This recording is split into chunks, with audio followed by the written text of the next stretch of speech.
Thank you guys so much for being here.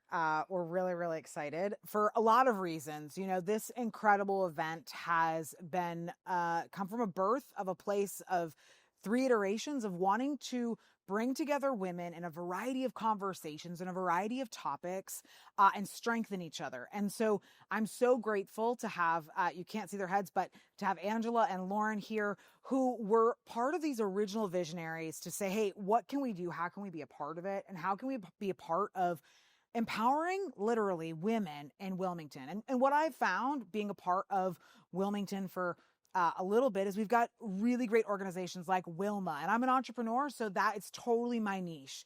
And we've got really great churches. I'm a part of those too.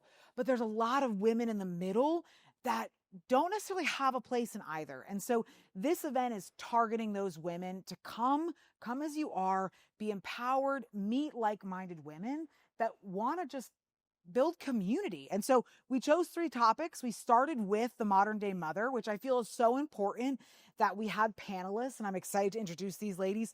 We had panelists that embody, you know, what it looks like to be a modern day mother. And so I hope that when whether you're watching, recording, or you're here live, that you're going to get something from these women. You're going to be able to put a little bit of each of them into your story, because that's the beauty of being a modern day mother, is not that it's one size fits all. It's that motherhood is unique. It is eclectic, and it's no one person has the exact same experiences. And you're going to hear that tonight. So if you don't know me, my name is Brittany Wheeler. Right now, I'm sitting as the podcast version myself. I am the host and founder of the Brittany Wheeler Show. You can follow me wherever you listen to podcasts, and I love it a lot. And it's one of the things that I do on my show is just being able to sit with individuals, asking questions that bring out the best of them. And what I find is when that happens, they've been inspired by their own story, and it just blows my mind, the magic that can happen. And so it's amazing that I get to sit here in that seat today. I'm also a business advisor and entrepreneur with Arbonne. And so there's so many other layers to me, but today you're getting Brittany from the Brittany Wheeler Show. So if you're watching the recording, follow it on Instagram, whatever camera you're looking at right now, the Brittany Wheeler Show. I don't really use TikTok. I think it's going away, but that's another time for another conversation. And so why don't we, I would like to thank our sponsors. I mean, you know, one of my goals for this panel here in this space is to make sure that everybody in Wilmington knows that Vigilant Hope Roasting exists. It's a for-profit coffee shop that serves a nonprofit ministry here on the south side of Wilmington. And of all the people here, one person has been. And that just shows me that my mission to help grow their awareness, to help grow the community, is exactly what they need. And so it's an honor that they were just so willing to say, yes, we want you here. And the coffee is good and the tea is good. And it's just a beautifully warm and welcome space. So we're so grateful. So thank you for Jeremy and the team and Devin and Vigilant Hope Roasting. Rosie Revolution donated 3 baskets, which they're so magical. They're beautiful. Rosie Revolution is the newest vintage shop downtown. And when I mean vintage, I mean real. You know, I touched a dress from 1911 and I almost thought I was going back into 1911. It's beautiful.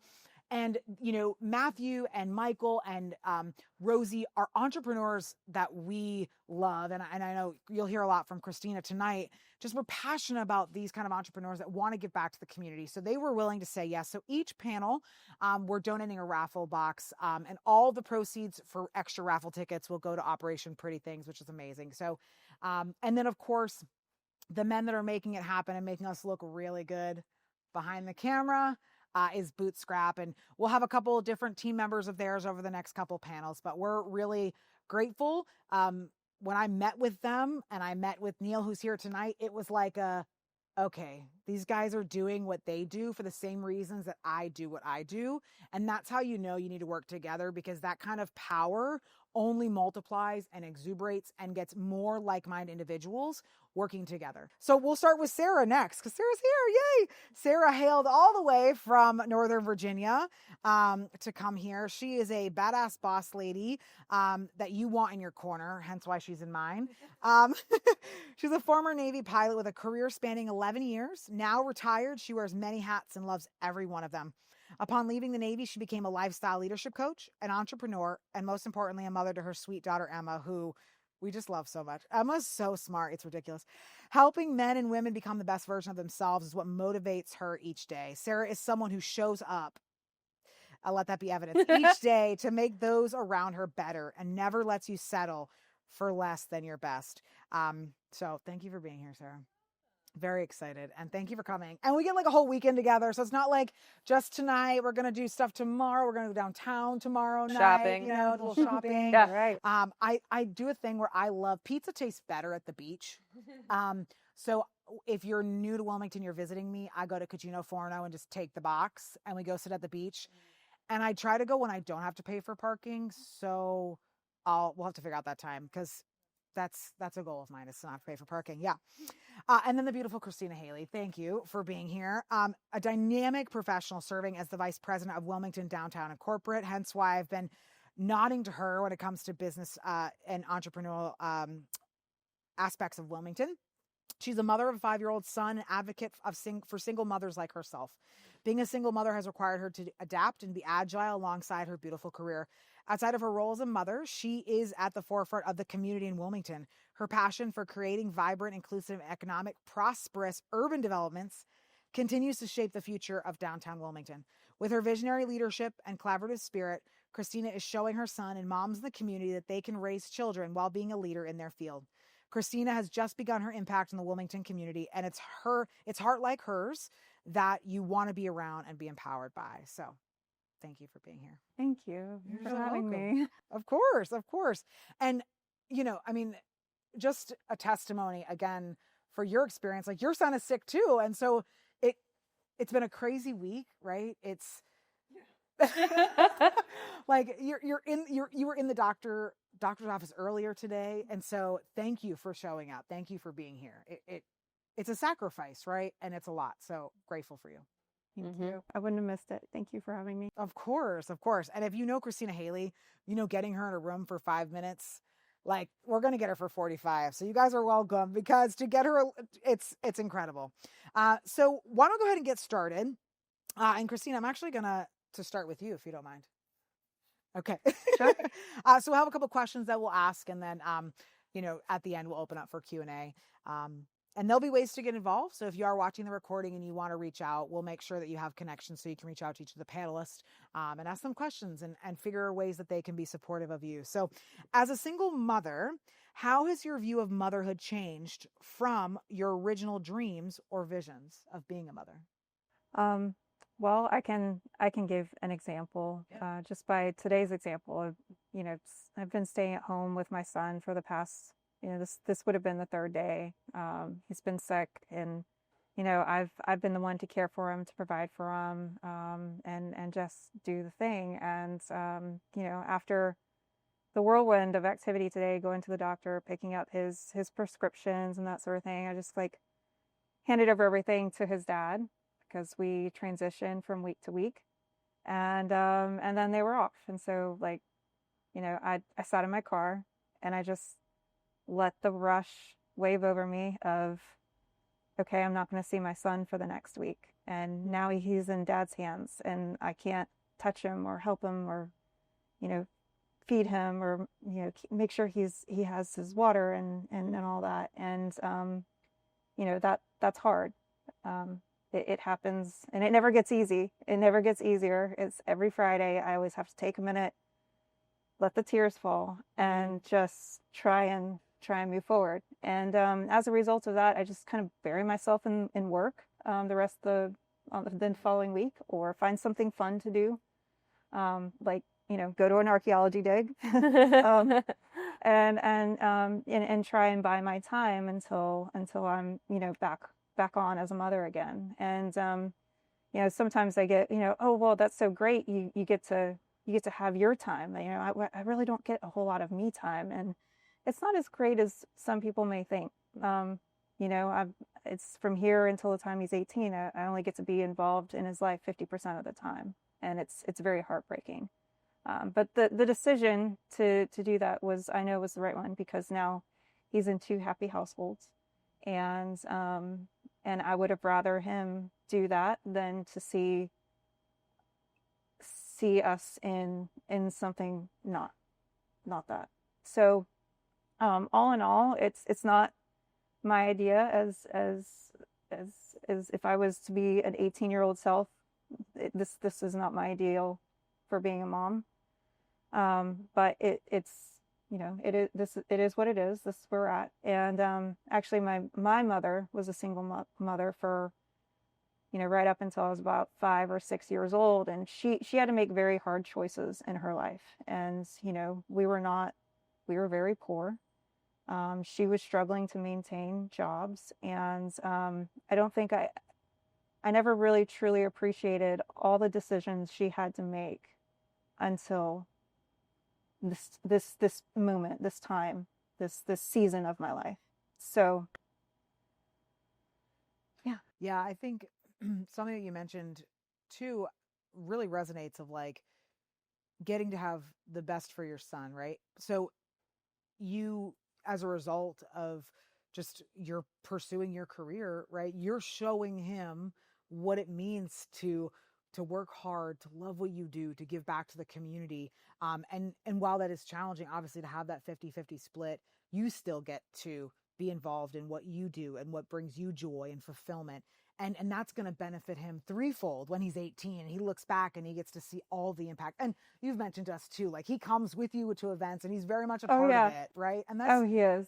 That's special. And I know so many women who have raised men in particular or young girls, and getting to watch their moms live out their calling, live out their gifts, actually strengthens the child. So when they become an adult, they're almost built on a platform of, I'm going to go and fight for what I want. I'm going to go and follow my dreams, right? Because you've chose to pursue the hard, which I talk about in my podcast, Choosing Your Heart. This isn't easy, it's hard, but it's a hard that's leading to the better version of yourself and to fulfillment, which is beautiful. Yeah, absolutely. I mean, I do my best to make sure he's involved in my work life and see me in the role that I'm in, and I'll take him to ribbon cuttings quite often. We've been on quite a few together, and he enjoys it. He gets excited now when I say, "Hey, I'm going to pick you up from daycare early, from preschool early, and we're going to go to a ribbon cutting." And he's like, "Yes, Mom, I'm so excited. Where are we going?" And I get to tell him where we're going, and the mayor's there, and all the business owners and that sort of thing. And he just lights up when these things happen. He actually gets excited. So to have him there next to me and see me in that role, but also get to share in my work life with me, it's phenomenal. I get so touched when he sees me in that role, and he enjoys the opportunity to be next to me and that sort of thing. The last one we went on was at the Children's Museum for the new flight simulator exhibit that Modern Aviation has put together for the Children's Museum. Phenomenal, by the way. If you have young kids, get out there and go see it. It's really cool. It's got a joystick and everything, a little screen, that's and they get to like want, right? It's just the joystick. they actually get to play and fly the plane, and it doesn't crash. So you can hit the ground a million times, and the plane just keeps going. So I know it's not the real thing. Like, it's not the real thing, Sarah, but at least they're trying to start them while they're young, but yeah, it's an enjoyable experience for the both of us. That's awesome. Yeah. And again, I think it's really special. And as someone that's also in small business, I just think it's an incredible gift that parents can give their children, is showing them, how to work hard and how to sacrifice, but also how to choose what's the better option in that moment. And to have two beautiful parents that are present. I mean, that's awesome. So thank you for being here today, because it was a sacrifice, right? And it falls on a Friday. So know how that challenge is challenging for you. So very grateful for you doing that. So Sarah, did you have any fears or uncertainty about yourself as a mother, and how have you overcome that?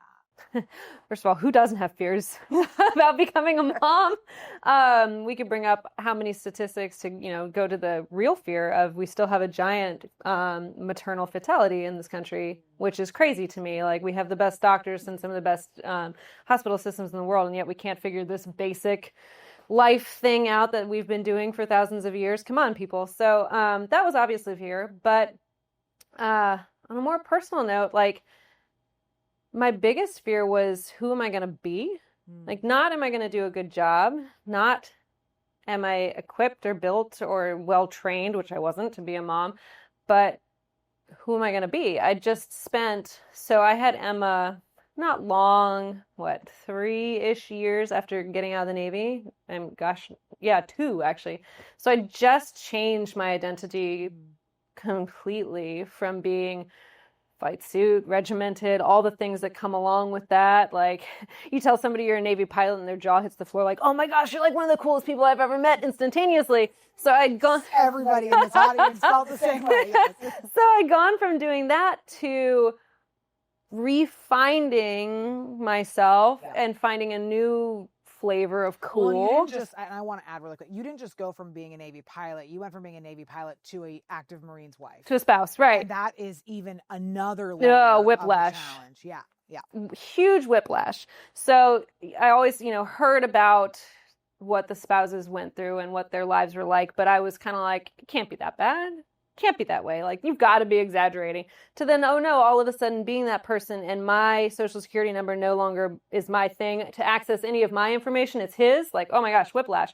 So there I am already struggling with this, really just putting myself back together to now I'm going to be a mom. And what does that look like?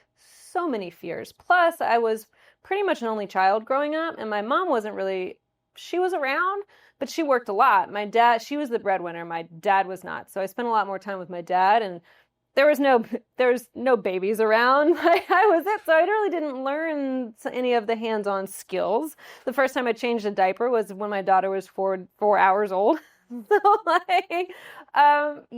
of fears. And every time I'd ever failed in the past was coloring those moments of being scared, because I knew failure to look like one thing, so now it could take on so many other forms, and lots of them. But how did I overcome? With the saying of "it takes a village," what became my life. I reached out to my friend Jamie, who I spent 2 hours talking to on the drive down here. I was like, Jamie, I don't know what to do. My doula became one of the people I leaned on. I reached out to those people because we were in Japan too. That was the other thing. So we're in Japan. Oh, by the way, COVID. So no one could come visit. So I didn't have like the mom who came and cooked, the grandma who came and cleaned. Like, that wasn't a thing. The best friends who come and take care of the other kids. Right. Yeah. The best friends who come. So I had to really lean into this piecemealed community that I had that was now all very frightened to be in a space because of the pandemic. So it was a lot, but we kind of figured it out as we went along, and really, like, people would come and hang out with Em for like an hour or so. I could just sit outside and cry. so I could shower, or so I could do something, because it was a lot. It really was a lot. But now, 3 years later, I look back on those times and I'm like, we got this. Yeah. You might not have had it, but you're stronger on the other side. Mm-hmm. You're better off for it. Some of those friends, like, I just talked to Jamie. I'm going to see another one when she's moving from California next month. Those people have become such integral parts to my life. That's incredible. And now you have a boss daughter who really runs the show, honestly. So it's really Emma's show. We're just living in it. We went to look for a gift for Emma for Christmas, and we chose the very dynamic microphone where she could like record and play, because she just loves the stage. She would have just taken this whole carpet right here and run the whole thing.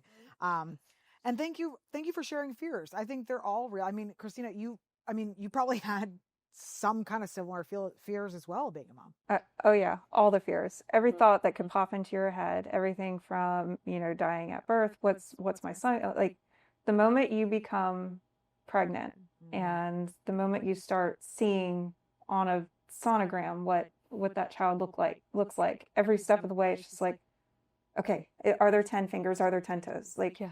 Is the spine straight? Even in the development stage, it's just like every step of the way is just like holding your breath, yeah, and hoping and praying to God that everything is forming and developing properly. And then you got to worry about the birthing process and going through all that. And I speak to a lot of women about that, and nobody really has their birth plan go according to actual plan. I mean, try it as you might. That's planned. Yeah, it never goes to plan. Right. Yeah. Nothing is ever, perfect. No. And you just kind of have to deal with that. And, and you have to have a lot of courage. Yeah. I cannot express to you how much courage it takes to walk into that hospital room the day of your labor and just like let yourself go. It's like, all right, the number one thing on this earth right now is my baby, and as long as he comes out, even if I don't make it out on the other side, as long as he's happy, healthy, or she, or they, if you're having twins, multiples, that's the only thing that really matters. Yeah, the fear thing. And it's interesting because, like, most of my friends have kids, and they know this. They do a really good job of making me not want kids because they tell me all these stories, and I'm like, I keep saying, all right, if it's God's plan, it's going to happen, because right now in this moment, you're not making me want to do it because there's so many things. But then I don't know how did you guys do this? Maybe you did. You go, but it was so worth it. And I'm like, really? Because over on this side, I'm like freaking out, having a heart attack. Not for years later. Okay. One of the most amazing things that somebody did while, so I had a planned C-section because my daughter's stubborn from day one till forever. Runs on both sides of the family. We knew it. But one of the attending in the OR asked me, do you have a name picked out? And I was like, yeah, I mean, I'm kind of like a little loopy at the moment. I was like, yeah, it's going to be Emma. And I didn't see what he did. They were doing the spinal block or whatever. And he turns back around and he's written "Happy Birthday, Emma" with a big smiley face on his scrubs. I was like, oh, that's really sweet. It like made everything so much better from that moment on. It was so sweet. But it in that moment, I'm afraid you're about to cut me open. You're jabbing me in the back. Like there's a lot of things about to go wrong, or not wrong, but a lot of things that could go wrong in this moment. And there you are, just taking it down a giant notch with like this message. It was so sweet. That's so sweet. We need those nurses. Yes. Yeah. And there was a nurse to help not even related to childbirth, but he had a big Tinkerbell tattoo. He's this big buff guy. I'm like, I feel like nurses need to have that. Like, if they're big and buff and Tinkerbell, you're like, all right, this guy's he's cool. He's got some Disney on. Think about it a little bit. Yeah. So, Christina, share a little bit of how you've been able to build. I mean, we talked briefly about it, but how you're able to build that beautiful career while still making motherhood your most important job. Give us some of those tangibles. I think that could be helpful.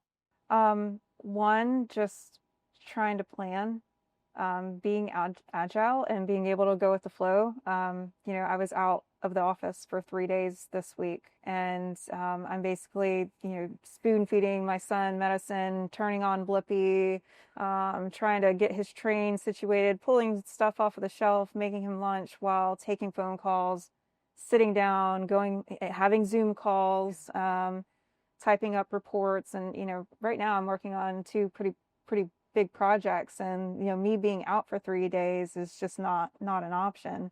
I have a lot of work to catch up on next week because I did lose a little bit of time, but just, constantly adjusting to the workflow and the changes of life, trying to be as agile as possible and just making things work. I think COVID, at least for myself, kind of prepared me to do this because, I was stuck at home working full-time remote at home while watching my then 1.5, 2-year-old son, now, almost 4-year-old son. So, that helped me build the skill set to be able to, hey, here's a toy, jump on a call, get that flow going. To really take care of him when I need to. And then just having a reliable set of friends, like you said, community. I've got single mom friends that I can say, hey, I need you to, I have a city council meeting tonight. Can you please help, watch my son just for a couple hours while I do my presentation? I'll pick him up. And they're like, yeah, sure. Well, and they always help cover my back. It's really challenging to do things alone, but you make it work. And being able to just have the proper planning and do it.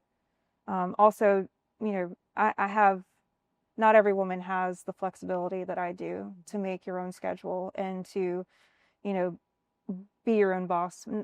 Not necessarily I'm my own boss. I have a 37-member board of directors and a chair. So I have essentially 37 buses Right. that I have to report to. But I do get to make my schedule, and this job does allow me that freedom. And there's not a lot of moms that have that freedom, unfortunately. Mm-hmm. So I've been very blessed that I can both be flexible with my job, love my career, love what I do, and also be able to love on my son as much as possible. Absolutely. And that's something that Sarah and I are very passionate about too, is like helping give moms choices, giving them options, right? Usually like, and it doesn't always have to be just single moms, right? But giving moms in general a choice to say, okay, because I've seen it time and time again, especially with my friends where, you know, I love what I do. I love being an entrepreneur. I'm that crazy girl that like literally thinking about going on a job interview gives me hives because that's who I am. And, you know, when I talk to my girlfriends, they're all, you know, so passionate about work or their career, whatever their calling has been. And I've watched time and time again that what they went in being is not who they become after childbirth.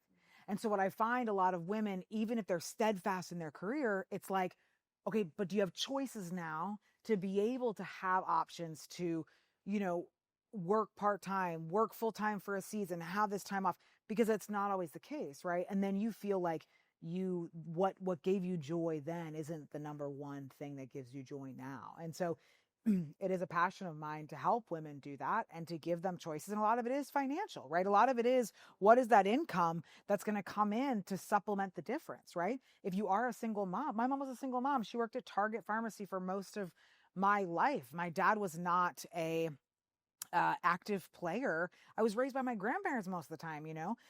And so I understand what that's like, where there are pivotal pillars in your life that are not even your mom, right? Because it takes that many people to make it work.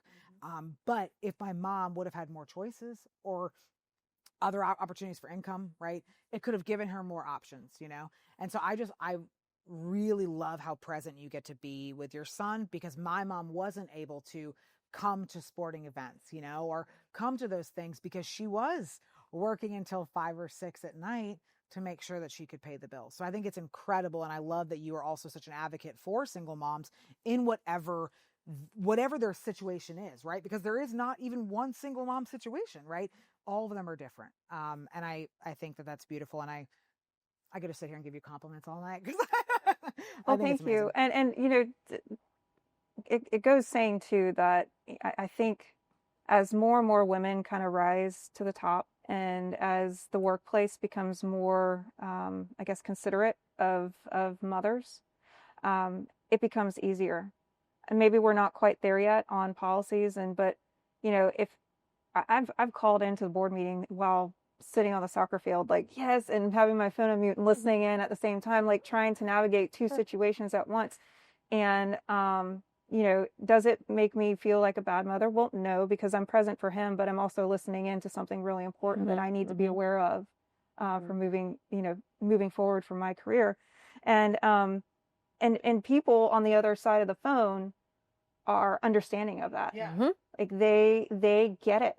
And, you know, whether it's a room full of women or a room full of men, I think men too are now becoming more conscious about the amount of work that it takes for a woman to do what she does while also raise children. And, you know, same for them. I mean, I talk to a lot of men that are in the business world or in kind of the similar profession, and they're at home on the phone now while the mom is at work, and they sit home and take care of the kids. And it's a you know, it's a give and take relationship that a lot of couples have nowadays. So I think we're light years ahead from where we were maybe 30, 40, 50 years ago.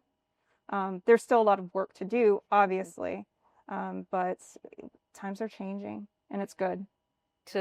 To play into this. So I think that's a big barrier. You hit on a big barrier that I think is perceived anymore, that people are going to be not understanding, not accepting of the things you have to do. Last night, I was telling Brittany about my crazy virtual schedule last night. And we had a handyman over at the house at the same time. So Jason was handling the handyman working on our door, and I had Emma on my lap doing my coach training that I was doing last night with my CEO of my company on there, and she's sitting on my lap playing with her whatever. And not for a second did I come off camera But I think people perceive, and that's just me, but I think there's still this perception with a lot of women that like, oh my gosh, my kid's here. I'm going to either come off camera or I'm going to ask to not be at this meeting. I think there's still people that are not afraid or are afraid of doing that. But it's be strong and courageous and do what you have to do. Show up. This is how I am. You're going to make a meeting at 5 o'clock at night. My kid's going to be sitting on my lap because she's home. And he was so accepting. He's like, "Hey Emma, how's it going?" and she was like, "Hi." I mean, it was super sweet, and if there was anyone else on that call who had this barrier up as well, it took it down for them, which I think was something they really needed to see. Right. Yeah, for sure. And I think again, like just accepting all around, right? And again, I think it's really also about, we're not thinking about what are we teaching our kids as a result of that, right? We're teaching them that you can work hard, that you can do things that matter, that you can also be a parent if you want to be a parent, right? You don't have to not be a present dad or a mom. You have to choose. And I think that that's ultimately where we've come from, is that one is one is the other, and there's no in between. And honestly, like, I think there's that fine balance too. And I think it's using your discretion of like, when is it appropriate, when is it not? But I think having that conversation in advance with people, and honestly, most of the times the kids say something really smart and they add value to the conversation. So, I mean, it's pretty awesome. Yeah. And I will say that I don't think there's anything wrong with a stay-at-home dad either. I don't think there's anything wrong with a dad that wants to be present with children. I think it's important that whatever that partnership looks like and whatever, makes sense for the couple I think that's important. That's great. I think just being open about what is going to work best for each person, I think is important. And I see it too. I've actually had Zoom calls with local leaders, men, and they have their kids sitting on their lap too, because they're allowing their significant other to go do whatever she needs to do. And so I think there's just a lot of respect all around for how we raise our children, and more a little bit more consideration for like integrating the work life with the family life, because sometimes we have to. Yeah, and I think we just need to desensitize it, right? Like I'll speak with clients all the time. They're like, "Oh, my kids." I was like, "I don't care. Like, it's not. It is what it is. We can still get work done and have business conversations." And then also, I'm really good with kids. My undergrad is in education, so for me, I'll sit with clients and I'll be like, "Okay, why don't we come up with this idea?" And some of my clients have kids that are 9 or 10. I'll be like, "All right, so what do you think if we come up with this idea? But you've got to tell me what's the profit and loss going to be. Come up with." You can get them involved, right? And then all of a sudden it's like they're using big words and they're coming up with ways to help mommy or daddy's business. And one of my clients right now, we call her the kid CEO, and she's our mutual friend. And it's great because honestly, it's a great way to show people in real life that you mean what you're talking about. It's a parent boutique co-working place. And so it's important, I think, to have your kids involved in that way. And when you desensitize that, then I think all the guards come down in the sense of like who you have to be or who you have to put in front. And the reality is that you can still be just as efficient and productive.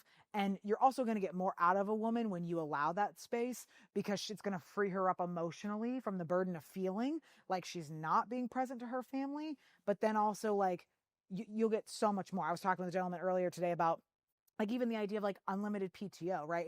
It's on principle of people, if they have limited PTO, will use their PTO. Sorry, I don't know if I said that right. Anyways, but if they have unlimited PTO, well, I mean, I could take a day, but it's the same principle of empowering the individuals, right? And I think having like that, just desensitizing children really empowers women.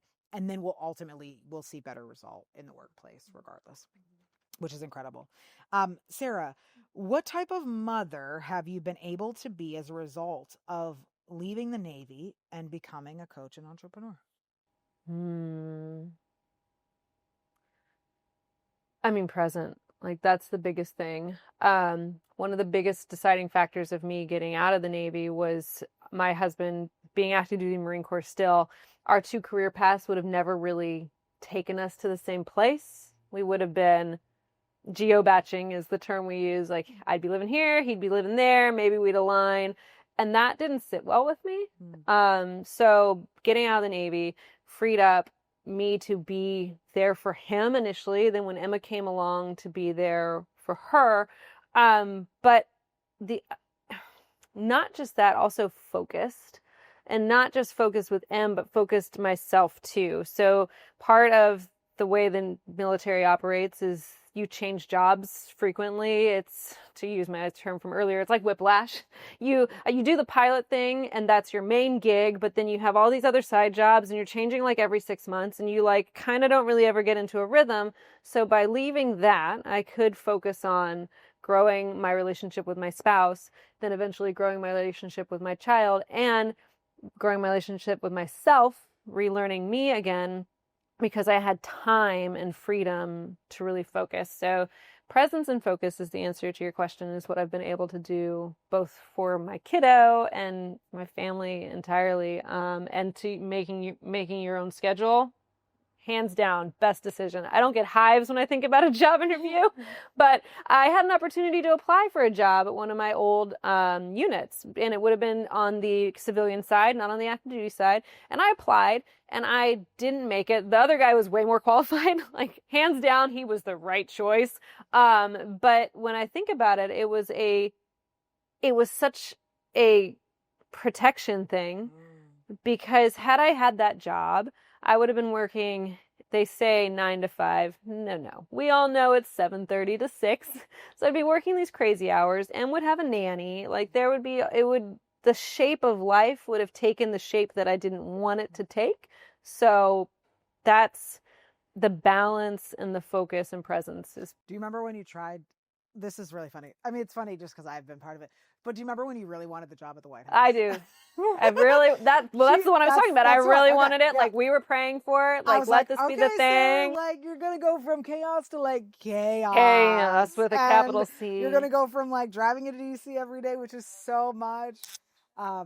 Yeah, that was a protection thing. It was. But you wanted it so I wanted it so bad. I did. But that was the old identity talking. Right. Like we had just come back from Japan. I was super excited. Right. I'd written the book. I was like, this is going to be great. This is where I belong. I'm going to go work in the White House and change everything. Yes. And it was the old identity, the old person talking. And it still kind of came from a place of fear. I was still very new to being an entrepreneur, very new to being a mom.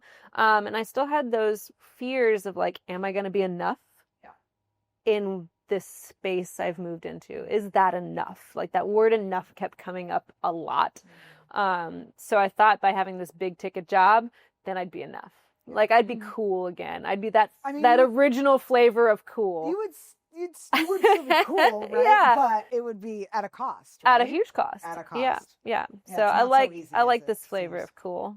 Yeah. And like the White House is cool, but like I like you now. Yeah, I do too. Which is fine. I really do. Yeah. Mm-hmm. And I think it's interesting too, like and I don't know, Christina, if you've navigated this too, of like a similar season of just layers of who you've become. I don't know if that happened to you as you've taken into this position, with WDI. But I think that, to your point of like, what did your past self help you to create, right? I think that's where you've navigated, was like, okay, I had such a scale of chaos. I couldn't mother in chaos. Right? I couldn't mother with not having a routine and structure. And one thing I love about Sarah is she's structured. It's like my favorite. It's one of my favorite things, because the ops in me is like, I know where I'm going to be. She shows up on time. It's so great. So the military side, it's like, that's a benefit too. But then you're super cool. We could do whatever and be spontaneous. But Christina, has any of that like played out for you? Not obviously in military, but former experience helped you in this role as being a mom? I think just through I was a journalist for 9 years, and or reporter, whatever they call them nowadays. And I that's how I built my connections. That's how I built my knowledge and foundation for what I'm doing now. And so that step that I took during COVID was to have a split household, focus on myself and raising my child, and doing that in the environment with my family, my mother and father helping me and helping raise my son, allowed me to, I guess, draw up the courage to take that next step in life. And, that kind of catapulted this spark in me to start to have more courage and be more brave about my actions, and stand up for myself, and do what it is that I wanted to do, and how I wanted to do it. And so, I ended up moving back to Wilmington from Denver, North Carolina, not Colorado, Denver, North Carolina, not that far away, to take this job with WDI. And it's almost like, I was before that, I was in such a lost part of my life. I was going through divorce. I was going through being separated from my home, that I'd known for many, many years. And, I just pray every night, and I just say, God, please, please lead the way, and I will follow. Please lead the way, and I will follow. Just searching for my next thing, searching for my identity, and my next stage in life. And I had applied for so many jobs in Charlotte and was turned down every step of the way. And all of them, like, to your point, were just protections, like little bits of protection. And there was another plan for me. And all of a sudden, this job opportunity with WDI opened up, and then all the pieces started falling into place with such ease. Yeah. It's only godly. Yeah. How like, I found the perfect apartment. I found I got the perfect parking spot. I got the, I got it. It does matter. Yeah. I had, all of the furniture lined up, because I had no furniture of my own anymore. So I basically, and through COVID, everybody was building furniture, and you're like, but I had to move in 2 weeks, and I had only a matter of time. Like, I needed it now. I couldn't wait 2 months for my furniture order. So I went out to all the different shops, and I purchased everything, and everything just came together and fell into place. And then 5 months after me taking the job with WDI, the president and CEO at the time ended up resigning. And there was this, a little bit of transition through the organization. And I just stood up and put on my management hat, and have been leading the charge for the organization for almost 2 years now as the vice president. And every transition, every step of the way, has taken me more and more and more outside of my comfort zone.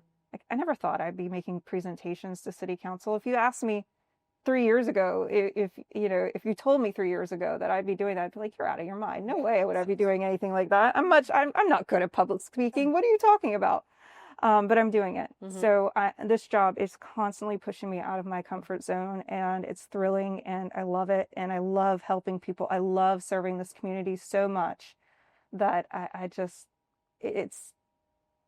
that's how being a mom and making my own choices at a certain point in my life has just really helped get me to where I am today. And I'm so thankful and grateful for everything that has come since then.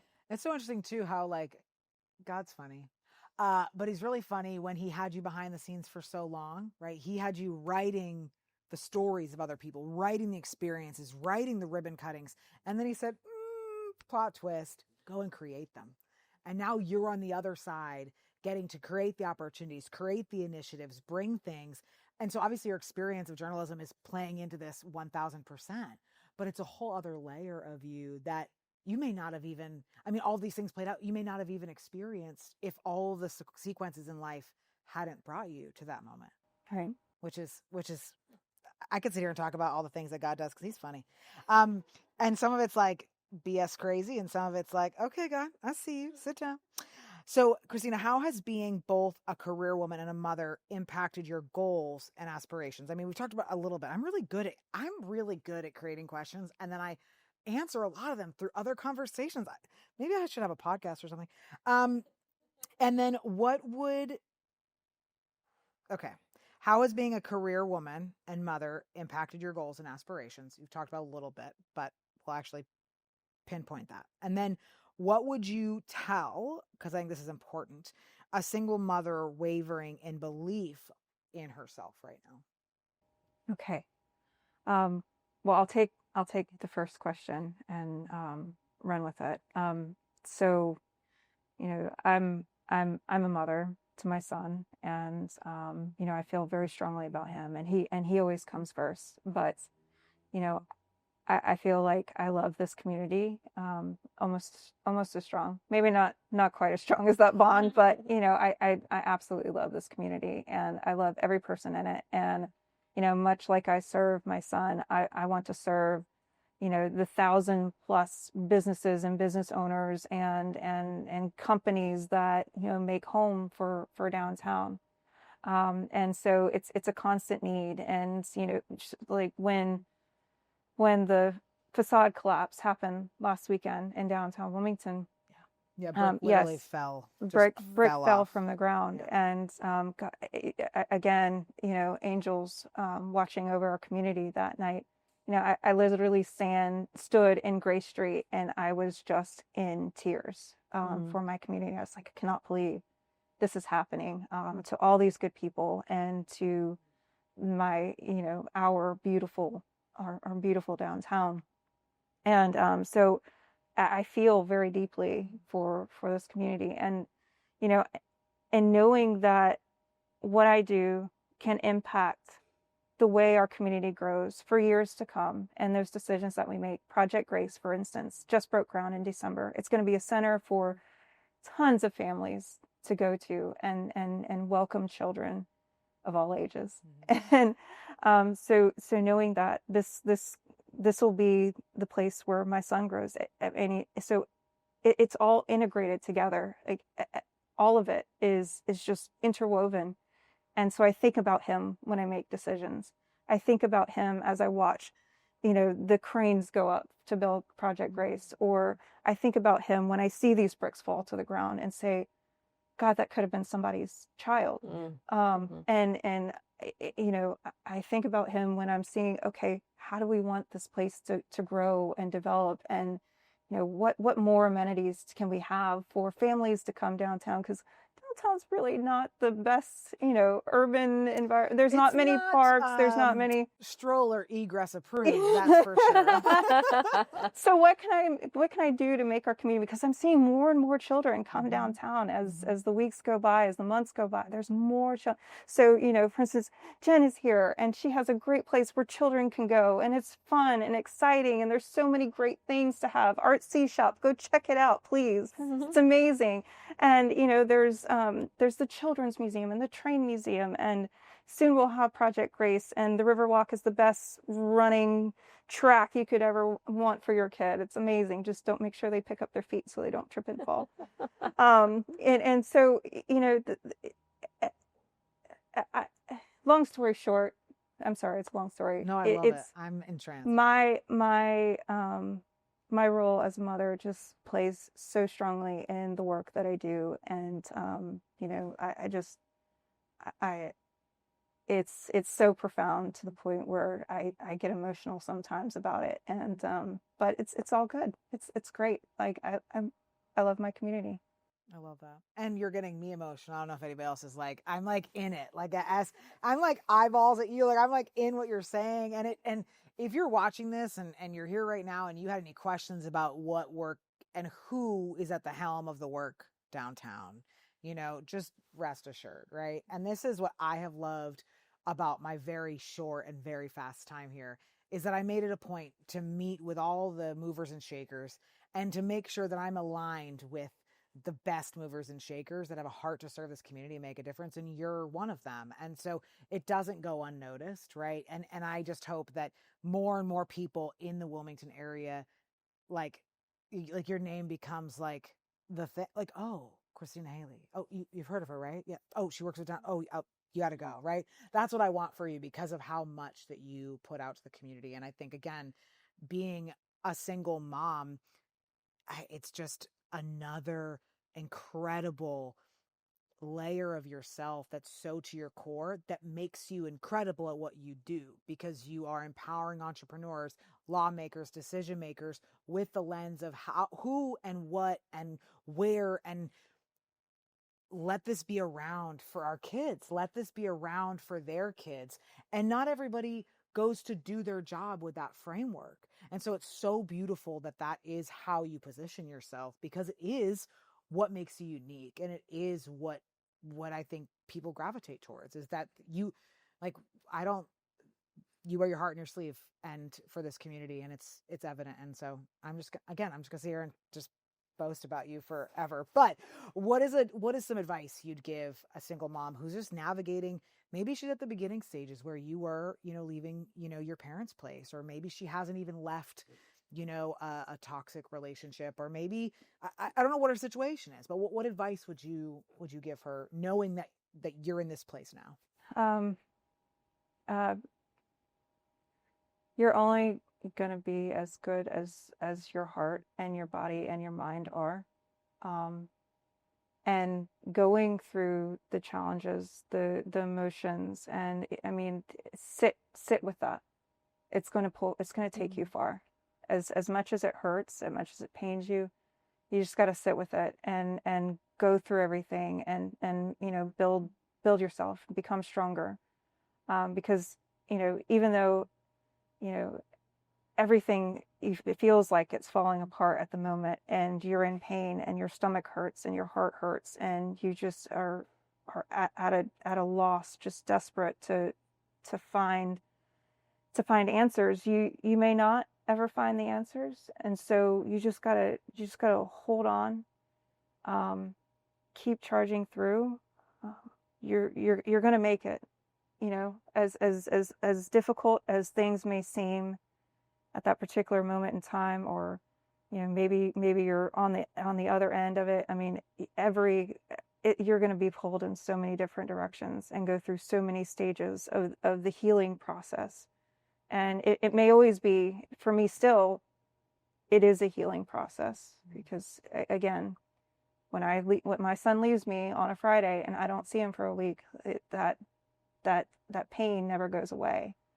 So just stay strong, find your tribe. Mm-hmm. That's the only thing that really got me through the moving back to Wilmington and reestablishing myself, is just finding my tribe of women, that the two women that I knew that were always going to be there for me, that always had my back, one being a single mother, and just know that you're safe. You're safe with yourself. It's powerful. That's powerful. Thank you for sharing that. And I hope that, even though that same process, right, of grieving your son for a week, I hope that this night at least fills you up a little bit to just help you get through even a couple of days, right? And and just knowing that it's not going unnoticed. One of the things that I'm so passionate about in my life is that I just want to help women who are where I once was, right? Whether that was my social alcoholism, right? Whether that was me chasing love for all the wrong reasons, whether that was me being told by boss after boss that I don't fit into a box because I'm too passionate, I'm too driven, insert whatever. But yet those are the flippin' things that people pay me for now, right? And that is just such a God thing of, like, you are beautiful the way you are made, right? And so I just hope that and I know that women will benefit so much that are watching this recording of your story and your heart to help and to make a difference, and that there is purpose, right, in that pain. And I think this is like the beginning of many panels. I can't wait to have you on my podcast if you'll come, because I'm like, more conversations to be had there. So Sarah, last question for you. How has all of your experience prepared you for motherhood? How would you equip a woman overwhelmed at whatever season of motherhood she's in?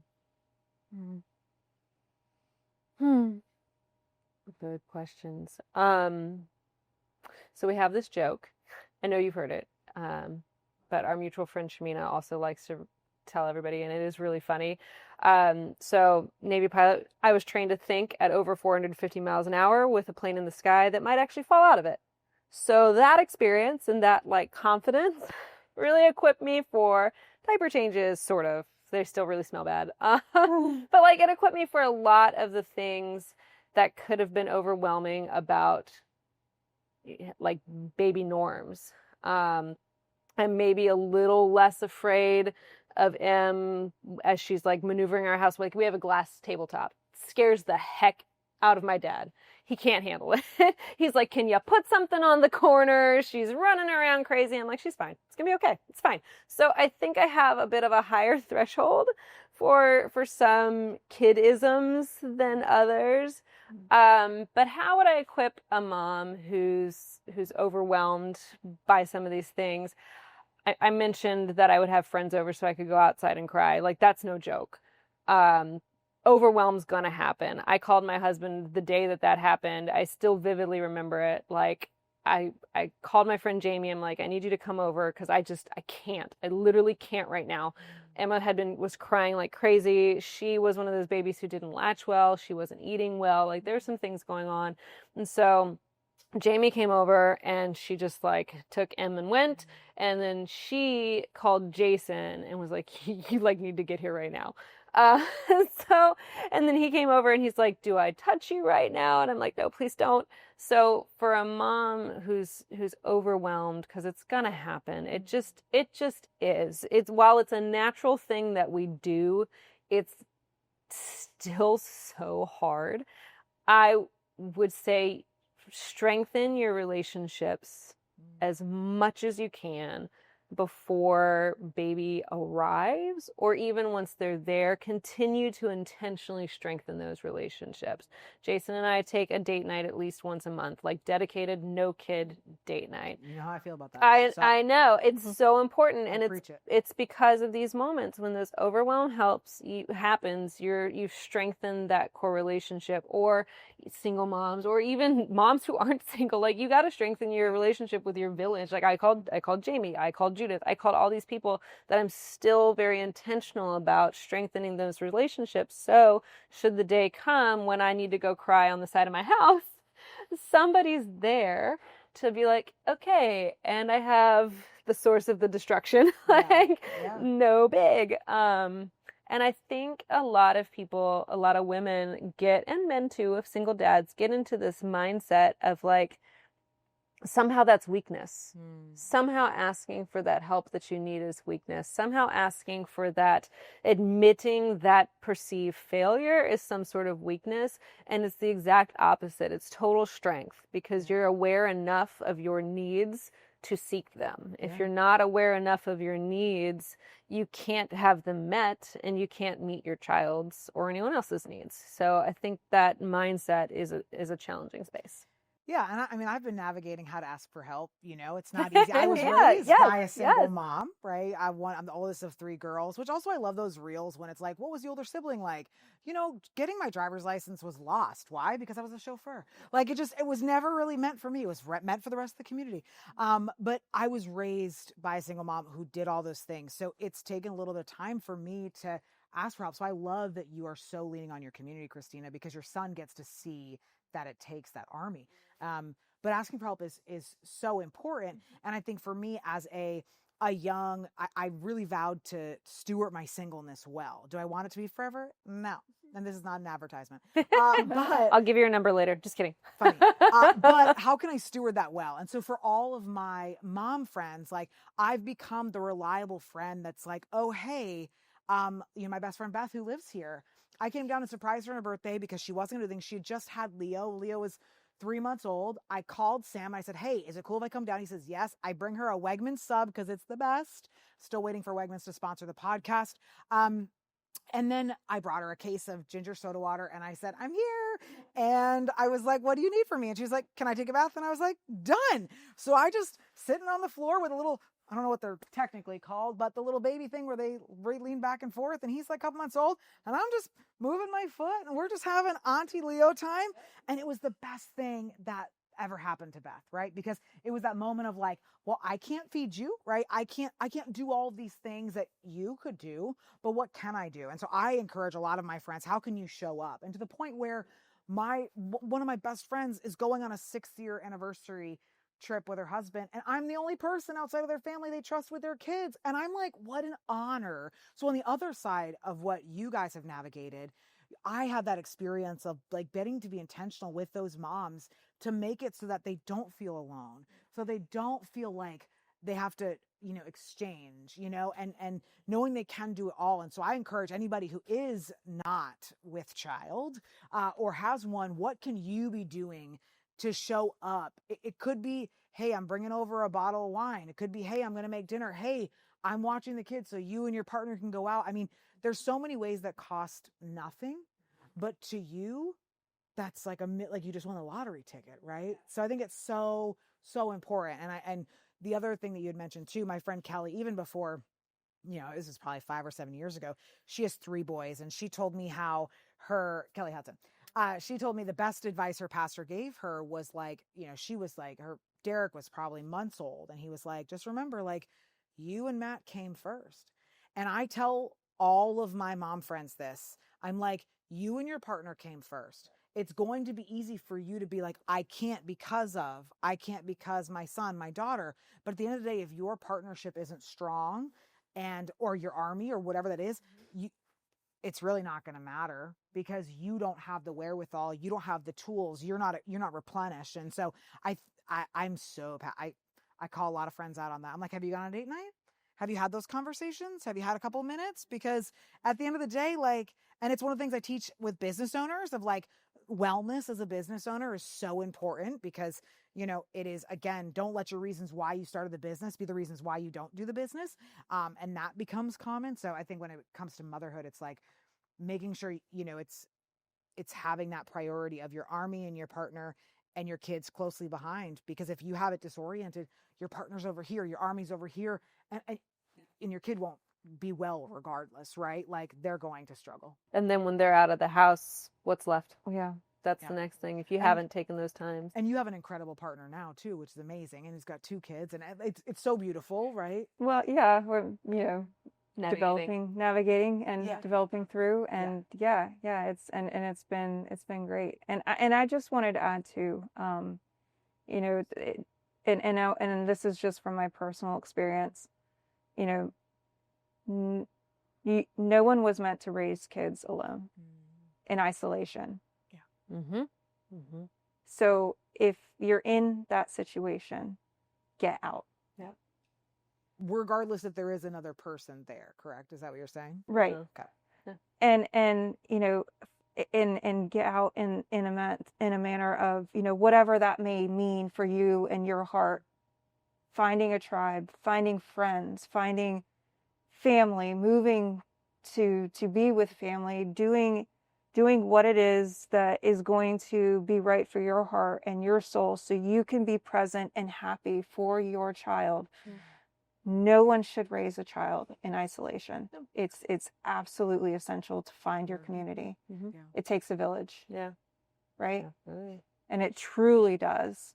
Whether it's the friend that's coming over to watch baby and, or to allow you a moment just to release all the overload that you've been experiencing, because sometimes you have to bottle up all those feelings inside and just wait for the right moment to just, maybe it's after they go to sleep and it's 12 o'clock at night when you're finally got, put your work aside and move on, or it can be so overwhelming, but it also has its great joys too.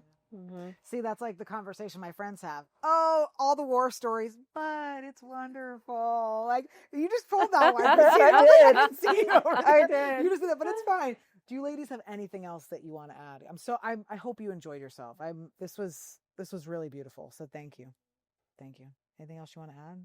Good. Yeah. No, I just thank you for having us and letting us be a platform for other women to listen in and maybe get a little bit of encouragement themselves to know that, we're all doing this wrong. It doesn't matter. We're all doing it right. It doesn't matter what you do. It's wrong. But we're all doing the best we can. Yeah. Absolutely. And we're at the same time we're doing everything right. Right. Yeah. And just, and a heart to serve, right? Regardless, I think is so important. And I think that more moms that talk to each other and realize they're not alone, is important, because there is this like unwritten silicone bubble that goes up over you that you think you're the only mom in the planet and there's nobody else, and so it's moments like this, it's conversations like this that I got to witness the two of you look at each other like, yeah, okay, yeah, no, I felt the same way. Yeah, that's incredible. And it's this camaraderie, this sisterhood, this connection that, I mean, I love you both, but I don't have with you, right? Because I've never had a child.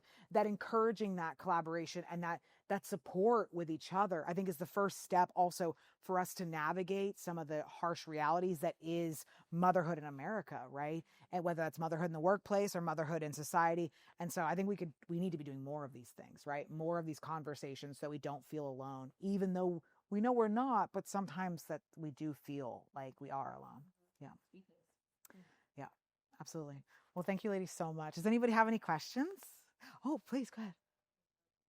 You've been writing down questions? No, I love God. this. So I was not texting in case anyone. And you don't have to. Oh, no. Okay, so this is just for context. I am not a mom, but I have mom friends, and I wanted to ask on their behalf because they couldn't be here. So you talked about understanding in the workplace, and I think it's beautiful that both of you found that, because I have seen firsthand what it looks like when that's not given. Mm-hmm. So my question would be, knowing where you're at and knowing that you've gotten to that space, what would you say to someone who needs to advocate for themselves because they don't have that understanding in the workplace? And how can they do that without I guess that concern is always there, but how would you help them to navigate that without the uncertainty of potentially losing their job over it? So I have some clients recently who've had children and have been navigating that whole path. And every time they've come to me with I can't do this, I can't do this, I can't do this, the challenge question I ask them back is that actually true? Where is that written? Tell me what it is. So many people, so many women go through the maternity leave process or the return to the workforce after the maternity process with the assumptions. They haven't actually read what their company allows or what their company doesn't. So I would say, I would challenge your own thinking first of, is that actually true? Is my favorite, my go-to question. And then, okay, if that is true, how can you create what you need? So you do have to be your own advocate, but look out there. What are other people doing that's making it successful? How are other people making it normalized? Look at what has worked in the past and seek those people, because we do kind of put this bubble up, or we put these blinders on, to use another metaphor of like, well, this is how it is. This is how it's always been. Okay, great. But you don't want that. How do you create what you want, and who do you need to get on your side? Those are the ways I've seen it work for people, is they get creative within their own space, and they get other people on board, and that's how they make that space work. Full disclosure, I have not worked in the 9-to-5, the traditional setting ever since, but I coach a lot of people around it. So that's where my knowledge of it comes from. How about you, Christina? What have you seen? Fortunately, my former journalism setting was run by females who also had children and understand what the world was like. And I've just been blessed to be in an environment in which, kind of nurtured, being a mother while also having a career. Phenomenal team at the Greater Wilmington Business Journal.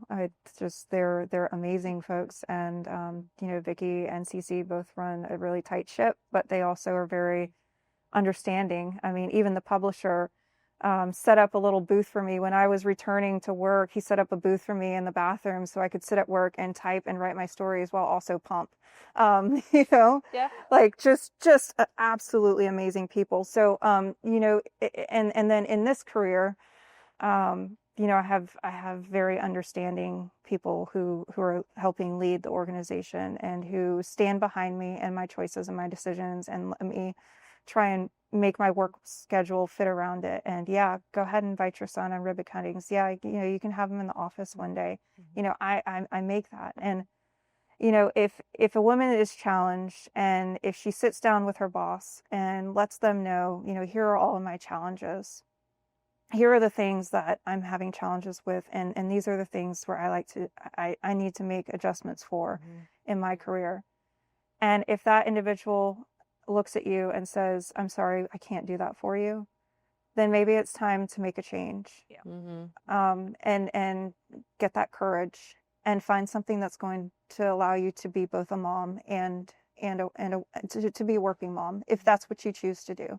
If you want to be a stay-at-home mom too, then that's fine. I mean, that's gosh, that's a harder job than probably going to a 9 to 5 if you're taking care and cleaning and cooking and doing all of that, which, you know, it's so much respect for the stay-at-home moms too.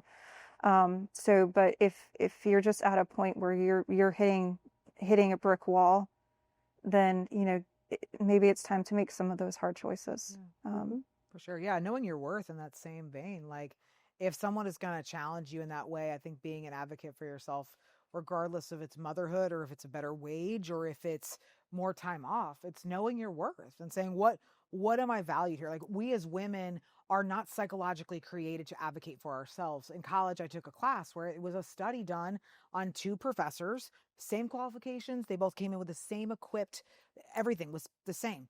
The male professor asked for the salary and asked for a teaching assistant. The woman professor asked for the salary and never asked for the teaching assistant. Why? Because she didn't advocate for that. She didn't go ask for it. It is not necessarily an innate natural response for us to advocate in that way. And so I think to add on to what both of you're saying is that find the information, get the facts, but then talk to other women who are where you want to be so they can be that sounding board for you, right? So you could talk to a Sarah and say, okay, help me walk this conversation out. Be the devil's advocate. What if this boss says this? Like, I think that's also so important, is who is your sounding board?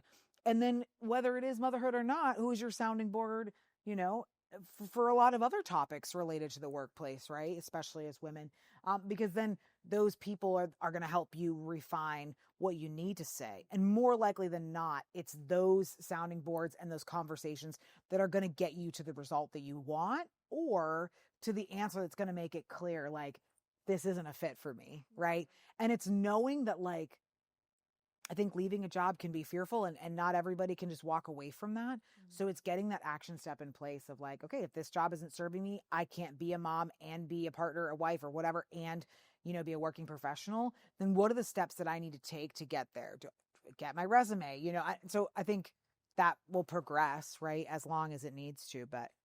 And I would definitely encourage even other areas outside of his motherhood too. And a company can always replace your position. You know, they will always find somebody else to find that position. Nobody can replace you as a mom. Yeah. Oh, that's a good one. So that's so true. Yeah. Awesome. Well, thank you, ladies, so much. So grateful for you guys. And thank you for all watching the recording. And we'll see you at the next panel.